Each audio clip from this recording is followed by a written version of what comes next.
Next collection అండి, customization long frocks అన్నమాట. మన దగ్గర కస్టమైజేషన్ జరిగినవి.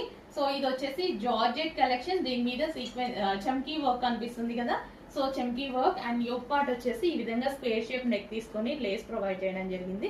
అండ్ హ్యాండ్స్ కి 3/4 హ్యాండ్స్ విత్ లేస్ అనేది ప్రొవైడ్ చేయడం జరిగింది. సో చాలా బాగుందండి. ఈ టైప్ ఆఫ్ ఫ్రాక్స్ అందరికీ నచ్చుతాయి. ఇట్లా ప్లెయిన్ టైప్ ఆఫ్ ఫ్రాక్స్ అనేవి చాలా మందికి నచ్చుతాయి. So plain georgette frocks, georgette మీద ఇట్లా చెమ్కి, ఇలా చాలా మందికి ఇష్టం అనమాట. ఎప్పటికీ ట్రెండింగ్. 99% ఈ టైప్ ఆఫ్ ఫ్రాక్ నచ్చుతాయండి, ఎందుకంటే ఇది ఎప్పటికీ ట్రెండింగ్ ఈ కలెక్షన్. సో అందుకోసం మధ్యన చేపిస్తూనే ఉంటాను నేను, ఎప్పుడు పెట్టగానే అయిపోతుంటాయి.